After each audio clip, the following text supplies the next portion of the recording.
Feelings of jealousy and envy often bring up a sense of shame or insecurity. Yet both jealousy and envy arise even in early childhood as we vie for parents' attention, desire a sibling's toy, or jockey for a position in a friend group. And as feelings of romantic love come into our lives, it's the big emotion of jealousy that can have a way of creeping deeper into our intimate relationships. If left unchecked, jealousy can foster anxiety, tension, resentment, and worse. But I've found that if we step back to see jealousy as a teacher, a signal that we're feeling threatened or unsafe in some way, this often unsettling emotion can be channeled into both self-growth and relationship growth. Today, I'm joined by a research psychologist and relationship expert who will take us on a deep dive into the heart of love and jealousy. Today, we'll focus on this listener's real-life question. My wife announced that she wants to have sex outside of our marriage. We've been together 5 years. I thought our sex life was good. This all hit me by surprise. I'm an open-minded guy, but this is beyond what I can handle. Just thinking about her having sex with someone else makes me, expletive removed, sick. She says I'm not the jealous type and that she thought I'd be cool about it, but I'm not. I'm angry and jealous even at the thought of her being with someone else. Is what my wife wants normal? And with that question as the focus of today's episode, I'm Dr. Carla Marie Manly, and this is Imperfect Love. Please note, as this episode may contain sensitive information, listener discretion is advised. If you need support, please see the special links in the show notes. Welcome to Imperfect Love with Dr. Carla Marie Manly, psychologist, author, and relationship expert. I'm here to help unravel mysteries and misconceptions about love, relationships, and mental health issues, plus everything in between. Love is complicated, people are imperfect, and relationships surely can be tough. Together, we'll navigate this messy, imperfect space of real life.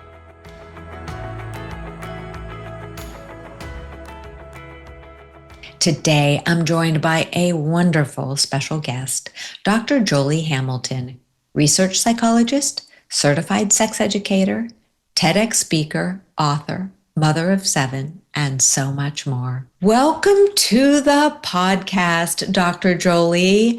I know that you are a research psychologist, certified sex educator, TEDx speaker, author, mother of 7, and so much more. Thank you for joining us today. Thank you for having me, and thank you to the listener for having such a juicy question. I really appreciate it. Thank you. It is. It's juicy, and it's, I could feel some big feelings coming up in me as I was even reading it. So before we launch into this very juicy and quite common problem, or increasingly common, it's an age-old issue, but anyway, let me ask you just a moment, a little bit about what makes you, you. Well, I think the thing that stands out the most about me is that I like messes. I actually maybe the having 7 kids makes that clear already, but I like the messy stuff. So, your podcast title, Imperfect Love, really aligns for me because when I think about my own life and what has made me me, it's allowing things to be messy so that I can continue on my own individuation journey, so that I can experience what's real for me. And yet, loving messes doesn't mean that it's easy. So I find that attraction to messes has also led me to have specific interests. My research interest in jealousy. Jealousy is a messy emotion. And my love for jealousy comes from not just tolerating, but actually enjoying the complications that come from an emotion that we don't usually talk about. Thank you for that wonderful prelude. And I was noticing as you were talking about how much you love messiness, I was thinking, I'm the person who likes cleaning up messiness. It's not because of a love of messiness. I'm more of that. I'd like things to be tidy, so I clean up with a smile, but it's to restore it to tidiness. Whereas you actually enjoy being in in the mud. And if I'm in the mud, I'm okay with it, but I'm still waiting to get back to clean zone.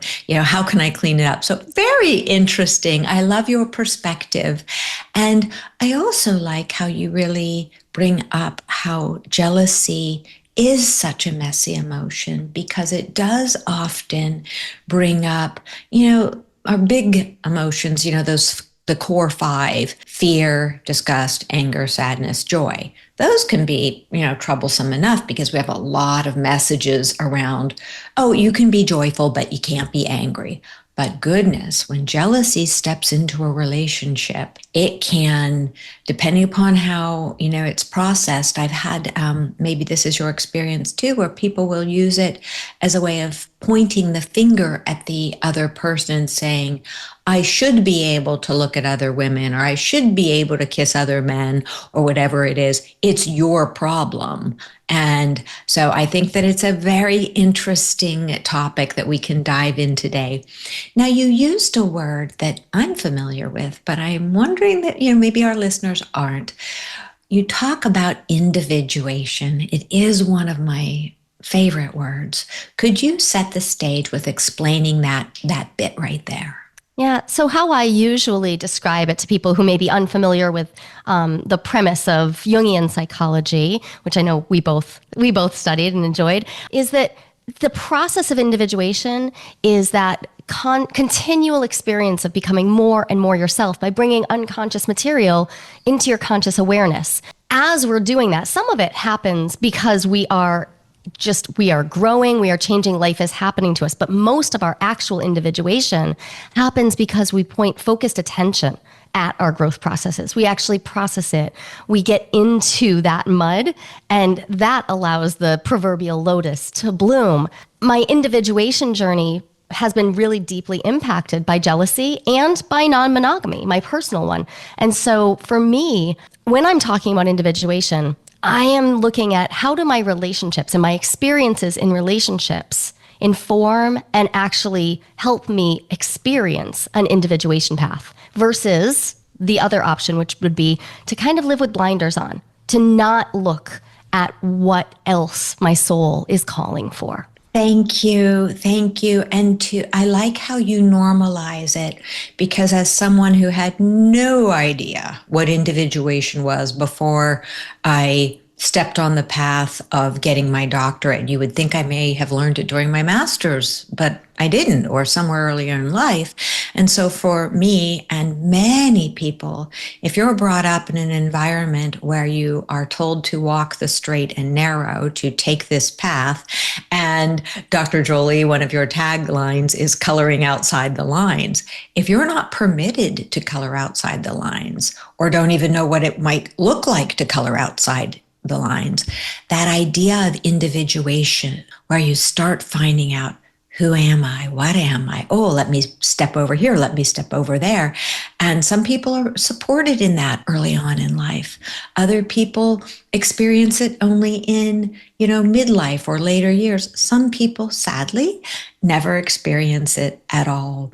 And I notice a book behind you that's talking about alchemy, and how when we go through that process of alchemy, turning the leaden parts of ourselves or our relationships to gold, we must go through fire.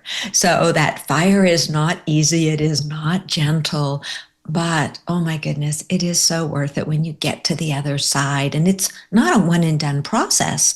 It's something, as you were saying, we repeat it. We go into the areas, let the unconscious become conscious. Sometimes it's easier than others, but sometimes you're in that hot fire of having to look at stuff. Yeah.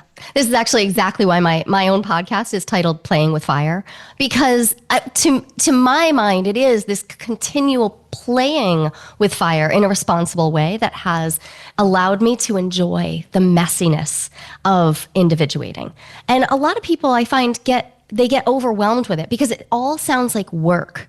But in fact, what we're talking about is living your life, but living it with some conscious, intentional reflection built into your day by day and the cycles of your years and your whole life. And that is worth the price of admission to me. And at the same time, if you're not familiar with it, no, like no harm, no foul. If you don't know the language of individuation, then you may have been participating in it sort of with one arm tied behind your back, not even realizing, oh, there are people out there talking about how do I become more myself over time? Absolutely. And sometimes we use words like conscious relationships or mindfulness for us to think, oh, I'm just supposed to breathe, or I'm just supposed to watch how much peanut butter I put on my bread. The mindfulness can be extended to, oh, why am I feeling this feeling? Where did that come from? How can I use this feeling, in this case, jealousy, to find out more about myself, more about my relationship? How can I notice if it's rooted in feelings of shame or what someone told me? Or if my wife wants to do this, what would that look like? How could I respond? Is it something we can work on together and decide on together how this is going to look? And so all of that, once we become mindful or conscious, then we're already on that path. We don't know the outcome. None of us do. No, we don't. And we often operate out of fear, that fear of, wait a second, this is the known, so I'm going to stay in the known. And who knows what the listener might find once he works with his partner. He might find he also wants to have sex outside the relationship. He might decide, oh, no, that's never for me. And oh, no, I can't be with a partner who wants that. We don't know what the outcome is, but it sure is, as you say, messy. And it can be interesting, if not fun, to take that journey. And you asked at the opening, what makes me me? I discovered a lot of who I was through really grappling with this. What would it be to exist outside of the mainstream narrative of monogamy? That was part of what cracked open, well, the rest of my life. That happened at 32. And I always say, like, non-monogamy, it's not for everyone. It doesn't need to be for you. That's fine. The question is, could the exploration of this potentially serve your individuation? Could you use that exploration to grow closer to yourself, especially your capital S self? And could you use it to actually build intimacy with your partner? And that isn't so much about whether you actually go have sex with other people or whether you build relationships with other people. It's about, could you be in the question together? Or is even being in a question antithetical? Does that feel like, oh, no, this is bad and this is wrong?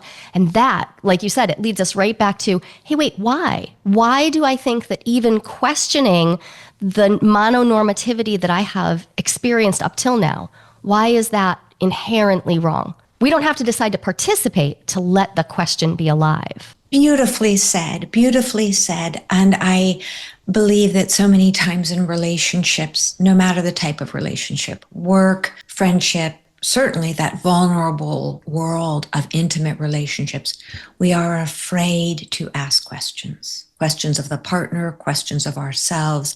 And I am such a curious person. Anyone who's around me, well, what about this? What about that? What do you think of this? And it doesn't mean, what do you think about jumping off, with a parachute? We don't need to do it, but it sure is fun to ask the question and to be with people who can tolerate the learning that is in the field of exploring the question. So right. Beautiful. Now, you used another term that I'm familiar with, a capital S self. Could you tell our listeners a little bit what capital S self is and why that's different from regular little s self? Yeah, I just use that to differentiate for my whole audience. I think about when I'm connected to capital S self, I am connected to something that is both within me and beyond my ego self, my day-to-day, the part of me that just needs to do my job and raise my kids and take care of all the things, but actually be connected to between that little version of me who has to do all those things and something much grander. There's something much deeper, both within and without. It's kind of hard. I find that self is actually incredibly challenging to describe.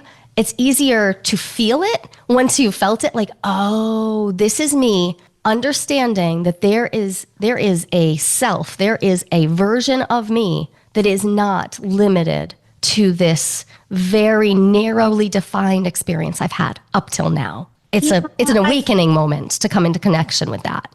Yeah. And I find it somewhat akin to Freud's superego, but in a sense, it has this sort of grounded component of being this oak tree that is watching all of life happen around you with not being ever too attached to it. Right.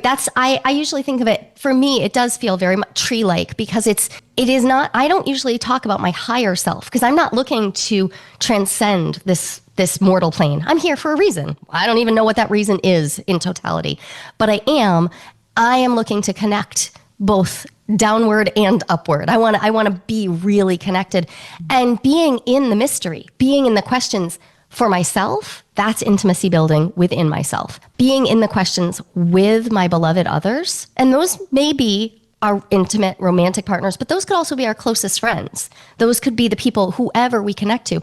Being in the mystery with those people, I mean, now we have just exponential growth possibilities. Absolutely. And when we expand that realm of relationships, and we can often see where, with people with friendships, jealousy often, jumping back to jealousy often pervades those relationships as well.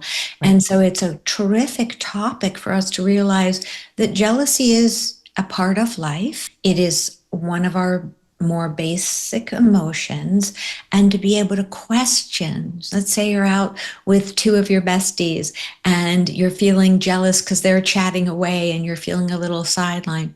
Well, what's coming up for me? What is this about? What does it remind me of in my past? How, what's happening? Not judging it, just noticing. And that's why I love seeing our emotions as teachers.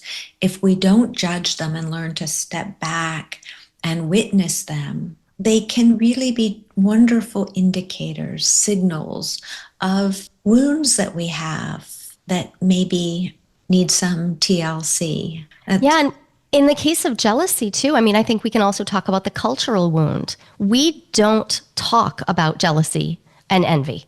And these are two distinct emotions, but we often conflate them. We don't talk about them in the larger picture. Even though jealousy is rooted in our most primal instinctual selves, right? We can spot jealousy in infants as young as 6 months old. We have research studies backing that up, which is amazing. Jealousy serves a purpose. So we don't want to try to get rid of it, but also we don't talk about it. So when we're talking about tending the wound, I think it's not just a personal wound. It's not just, do I have a jealousy problem? It's collectively, we have a jealousy problem. Jealousy is at the root of so much domestic violence. Jealousy is at the root of so much pain and misunderstanding.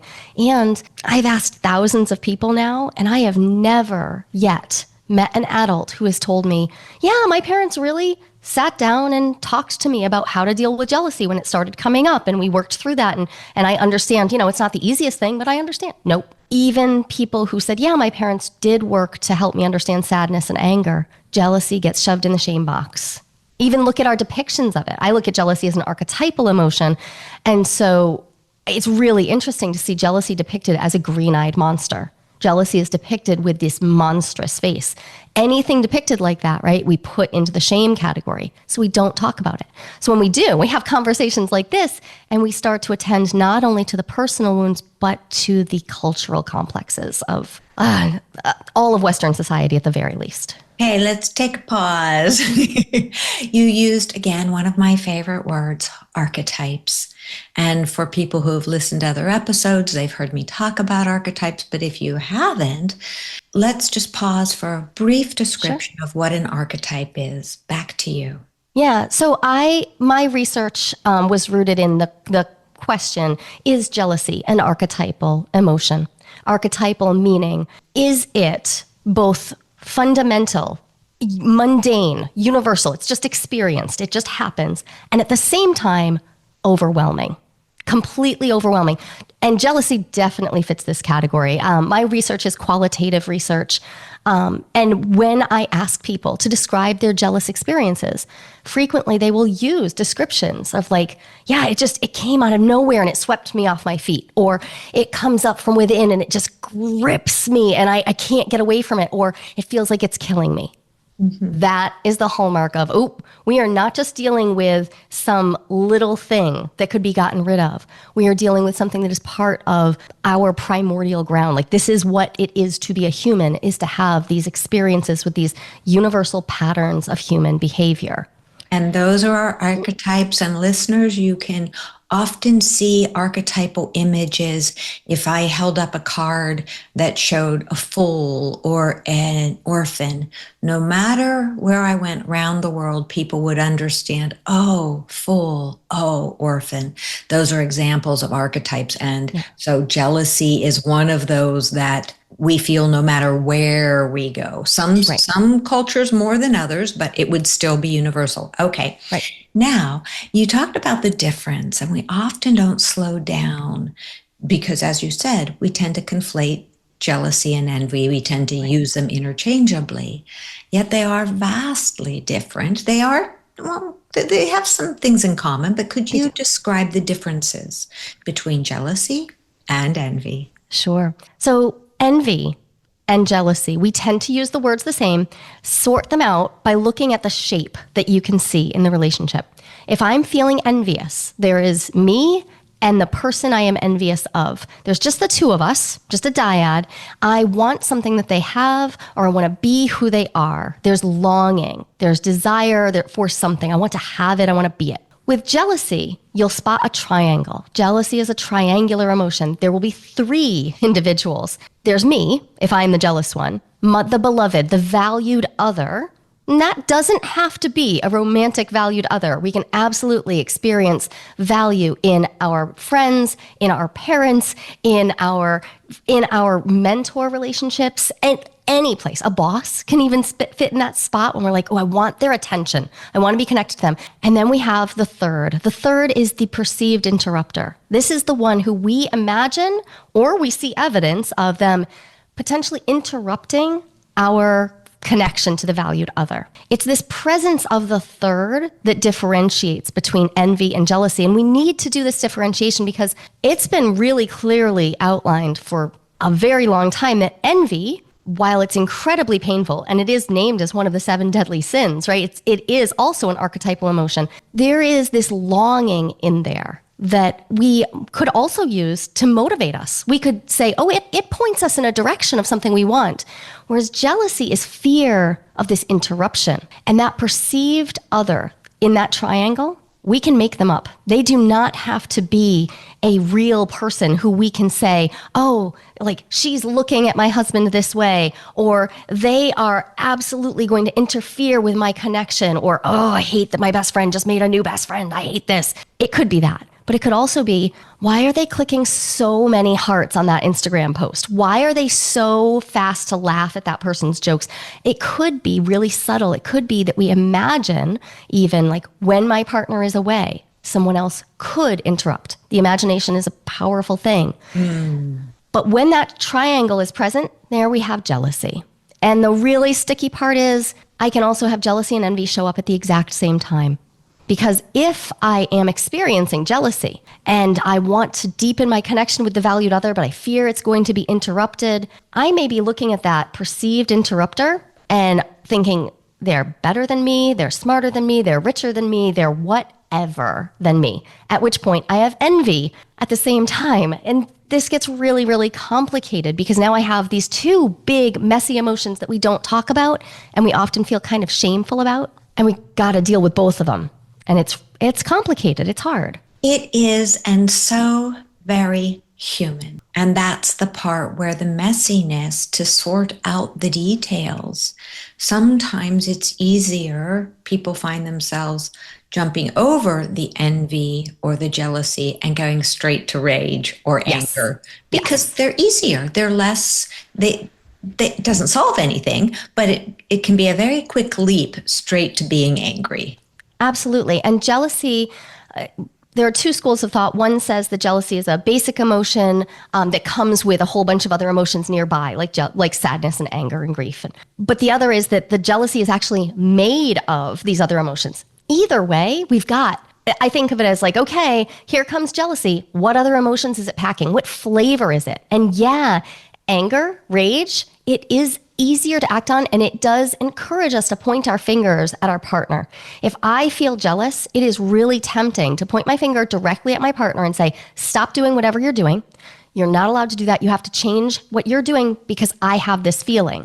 And that could be a reasonable conversation to have. If your relationship expectations are not being met, let's say you just found out that your partner did something that constitutes a betrayal in the context of your relationship. Absolutely, we need to have that conversation. But we also often experience jealousy that isn't about actual betrayal, that is about how we're experiencing our partner having a life or being in, like, just having friendships. Go back to that best friend scenario. Our friends get to have other friends. Most of us understand that we can't look at a best friend and demand that they don't have any other friends. But we look at our partners and we say, if I'm feeling jealous, you have to stop whatever you're doing. And that invites some question about exactly what does that mean? Do they have to not have contact with other people in order for you to feel safe? And if so, what's going on there? Because is that based in reality, or is that based on the perception that, say, men and women shouldn't be friends? Or is that based on the perception that you shouldn't have to say, that there shouldn't have to be agreements? Your partner should just never do anything that makes you uncomfortable. But again, if we look at jealousy as something that's deeply rooted, and it's rooted in that primal instinct to stay connected to my caregiver, it feels like I am cast back into this, oh my God, I'm going to die. I will not survive this. And so we're acting from a very childlike place because that's where our jealousy was rooted. But now here I am, a 45-year-old woman who is now acting and needs to take stock of what's actually going on here. Are my expectations being thwarted? What's happening? Am I just ashamed about this happening at all? And I need my partner to stop what they're doing? Have I even stopped to ask, what are you doing? What's happening here? Because sometimes we imagine jealousy right up out of thin air. And some of us are quite prone to that. Others are less prone to it. It's a very individual experience. Absolutely. And it goes a lot, I've found, to attachment style, not exclusively, but people who tend to be, securely attached tend to be less quick to emotional dysregulation, and people who are insecurely attached, whatever the type, whether it's more dismissive or more toward the anxious, it can definitely, especially for anxious attachment, can bring up big jealousy very, very quickly. And as you are really wonderful at pointing out, all of the shame, realized or not, that's underneath. And we have to be really thoughtful about what does this mean? It has to do with, yes, what's happening? What am I actually observing? But it also has to do with the narratives I tell about jealousy. What does jealousy mean about my relationship? What does jealousy mean about me? What conclusions am I jumping to? When I was doing my research studies, what I found is people who were dealing with jealousy successfully, as in it was still happening. They were experiencing it. They weren't magically devoid of jealousy, but they were following a very similar set of patterns over and over and over again. They were able to notice jealousy sensations in their body. They were able to name jealousy and say, like, oh, well, this sucks, but I'm jealous. Great. Okay. At least we know what we're dealing with now. And then they could dig in and deal with the fact that jealousy is about stories that we are telling. Sometimes those stories are rooted in actual, factual, objective reality. And a lot of times those stories are connected to all the patterns of betrayal that we have ever experienced in our life from infancy on. And those jealousy narratives will then color how we're seeing what's happening in our relationship now. And then after that, those people are also able to ask for what they need, make really clear relationship expectations, and then actually even work on fostering compersion if they want to. Compersion is the sort of opposite end of the spectrum from jealousy. It's feeling joy for your partner's joy. Partner's experiencing pleasurable attention from someone else, and you're like, yeah, I'm actually happy for them. Not everybody experiences that, but a lot of my research participants did. Absolutely. And I think that the more trust we have Right. in a relationship, the more that a sense of compersion is likely to arise, rather than, because if you see your partner talking to another person or having, talking to one of your friends or whatever it might be, or a friend talking to a friend, if you have trust in that friend group, trust in that relationship, whatever it is, you're going to be looking at, oh, look at them having such a great time. I'm so happy for that, because of the thread of trust that permeates the relationship, that you're not feeling threatened. Right. So let's jump, because it sounds as if perhaps the question of the day, I'm imagining, not certain, but I'm imagining that this person felt that there is either an implicit or explicit agreement with their partner to be monogamous. Right. And thus, it seems that you've used the word a couple times, betrayal. Right. And so even though the person didn't write in about, use the word betrayal, it's sounding as if a big piece of this feels like a betrayal. Like, wait a second, we have this agreement that we're exclusive, and now you're talking about someone else. And forget all of the things that we're not, forget it, but I'm not mentioning or diving into right now all the pieces that, like, what about my sexuality? Am I not enough? Am I not a good enough partner? What's happening here? I mean, there are a lot of layers. There's a lot to unpack. Yes. Yeah. But when we look at the betrayal piece and the importance of relationship agreements, and agreement isn't hard and fast. They can be co-created and changed as the relationship moves. But I do believe, I'm thinking of my fourth book, The Joy of Imperfect Love, where I say so many agreements that we have are implicit in our relationship. We never sit down and co-create the ones that really feel right, because we don't want to be in the messiness. Right. We don't like that messiness. But if we go through the messiness of co-creating very explicit, clear agreements, then it creates the safety and we all are on the same page. But if we don't do that, then it can get very messy very quickly. And either way, we need to face the messiness.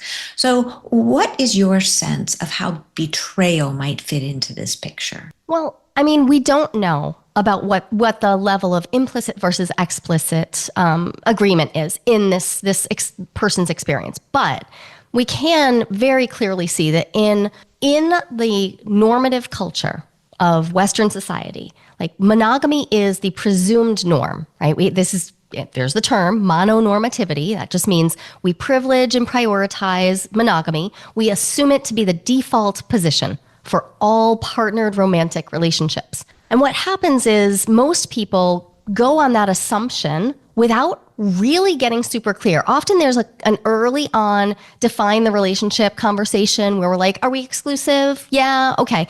And people will go for the next 40 years based on one conversation had a couple weeks into a relationship that we're exclusive without ever digging into what does exclusive mean?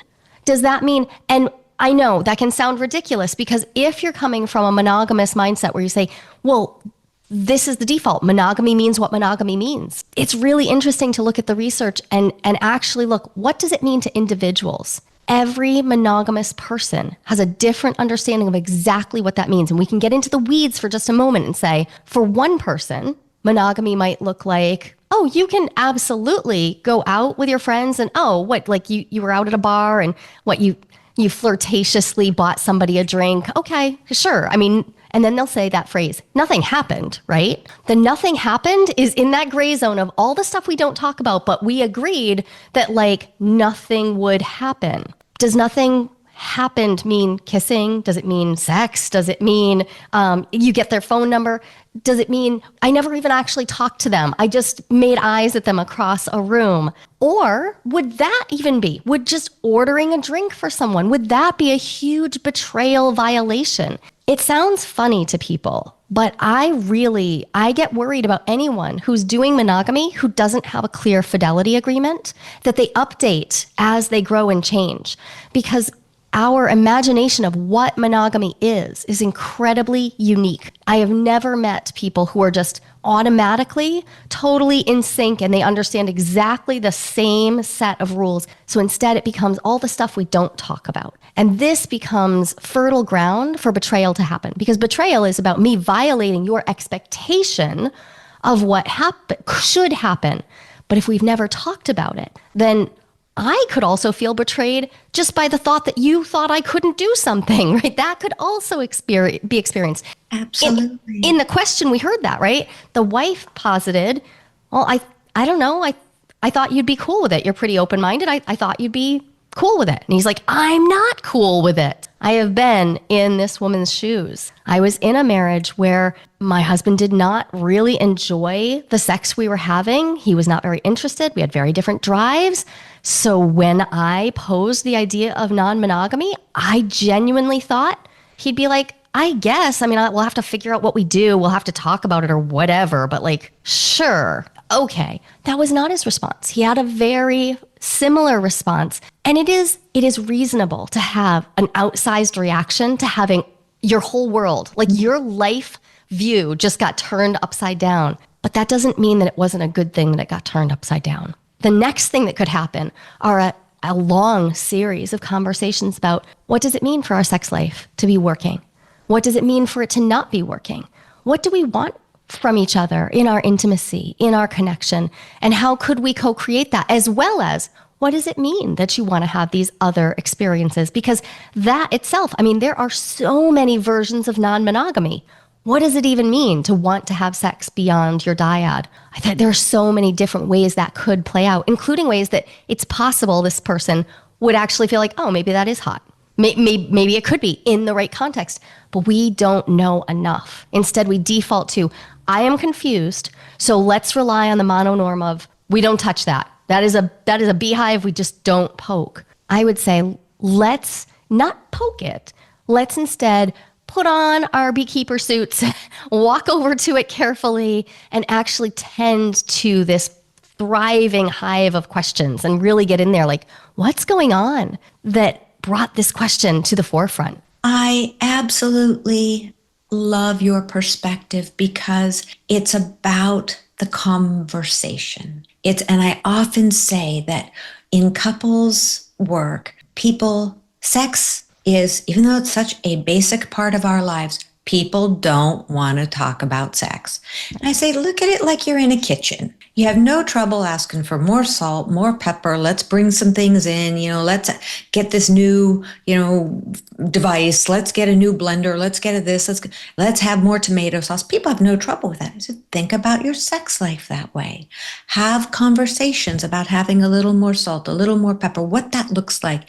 And when we start making conversation itself normal, the muddiness, and enjoying, not just doing the conversation, but finding, oh, yeah, a little bit of anxiety's coming up for me. I wasn't raised talking about such things. And like, okay, I can still converse even if my heart's beating, even if my stomach, or beating rapidly, even if I feel flushed, my stomach's a bit queasy, and realizing all of these are normal responses when we're talking about something that seems scary or unfamiliar or forbidden, which a lot of times there's this background of talk about sex being forbidden. And who knows if, in this case, if the partners are able to come to the table and really start tending to their beehive, that we don't know, maybe she really does want to explore outside the marriage. Maybe she just wants to have conversations about sex, conversations. Yeah. And sometimes we do poke that beehive to see what kind of response we're going to get. But we won't get anywhere unless we sit down and have the conversations, often again and again and again, because they're generally not one and done. No, it's shocking to me when people, they'll find my work and they'll come to me and be like, okay, can we just book a session? I'm like, no, I'm sorry. I only work with people for at least a year. That is my minimum. This is an ongoing process that we have to engage in. We have to actually dig into, okay, what is this? Where is this coming from? What do you actually want? Also, by the way, you don't know what you don't know yet. So we have to not just be in a conversation, but also start experimenting, not necessarily with sex with other people. That's kind of jumping into the deep end. But what happens if we start experimenting with what is sex for us and what is intimacy and how do we start working with our differentiation, like knowing where I stop and you start? How do I actually start doing that? We have to be in that process for a long time. And realistically, even though like this question is so beautiful because at the end, this listener said, is this normal? And the answer is, yeah. We know it's normal because this is what your wife asked for. It is normal by definition for people to have wants. Then there is no question of whether something that a human is going through is normal. But we could ask a better question, which is, wait, what's going on here? This is a change. Why is it a change? What's happened? And that, I want to go back to your kitchen metaphor and say, yeah, sometimes our partner comes home and says, so you know what? I've been digging in and doing some reading and I'm going vegan. That's me. I am eating vegan from now on. And that means big changes to our kitchen. And we have to figure out, how do we do that? Like, what happens if you're still an omnivore and I'm now eating vegan? How do we do that? Ooh, that is a big thing to take on. Absolutely. And asking, tell me more about what being vegan means to you. Where did this come from? What's happening? Let's talk about it. Without trying to talk them out of it. Without really getting curious. Yes.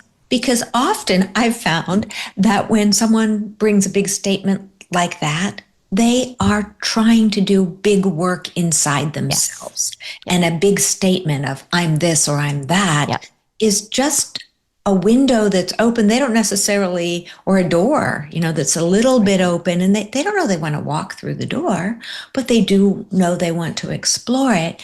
And I also appreciate how you brought up how important it is to be looking at this as not a right or a wrong, but an opportunity. And I could see why you work with people for a year, because even starting to get into what does it mean to be faithful?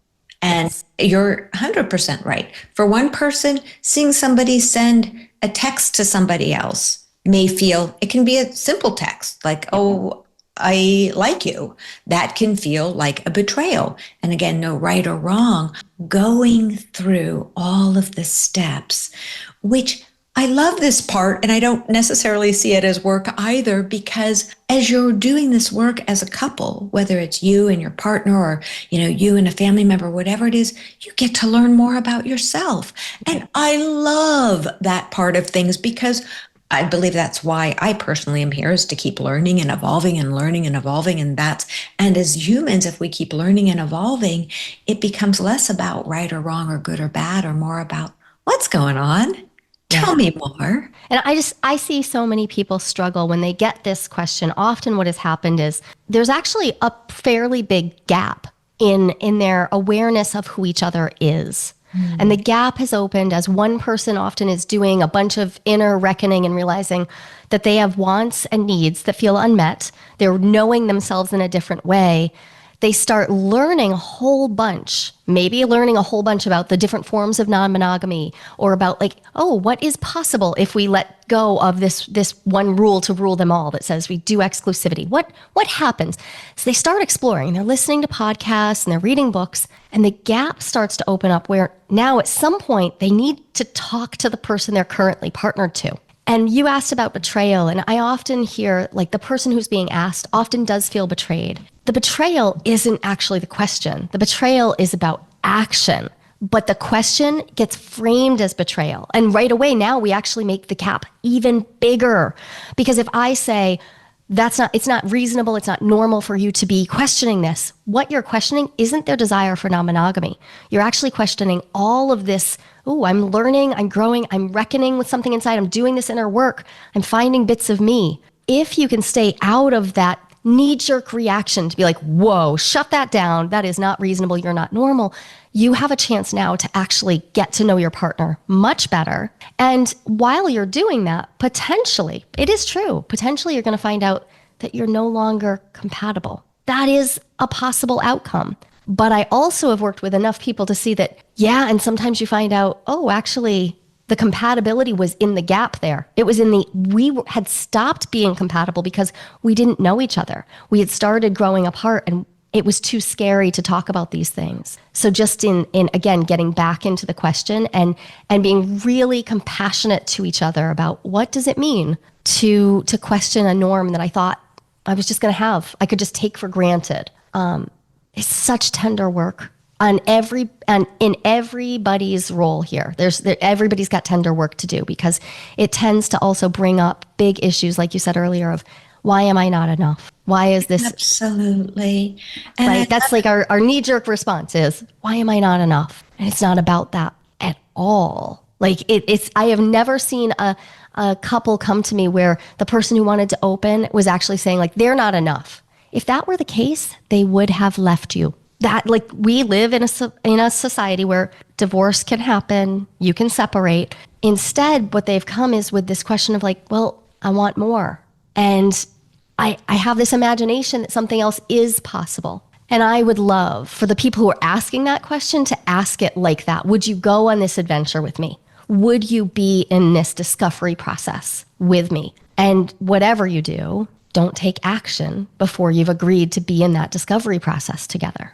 Because that's where the betrayal really starts to take root. Now we have to deal with deep wounds that have happened while people are trying to change their relationship. It is hard. It does make things 10 times harder. Absolutely. And I love how you approach it and look at it as tender work, because it is tender work. It is an evolution, and it is one, as you're saying, to avoid causing harm. You want to be doing it consciously, mindfully, evolving, really working with each other. And a year of sessions, hey, that's 52 hours if they went every week for a year. Yep. And 52 hours, that's a little more than one work week. And when we think about how we often resist putting that kind of work into our relationships, especially, I'm a believer that any work we do in psychotherapy, when we're doing good work, it makes us a better person. And when we're being a more evolved person, I could say, and then generally makes us show up in the world better, show up in our relationships in more healthy ways. So why wouldn't we want to do that? Is that if we can afford it? That's, right. That's sometimes the big question. But I love how you approach this entire topic with such empathy, honesty, genuineness. Dr. Joli, it's fabulous.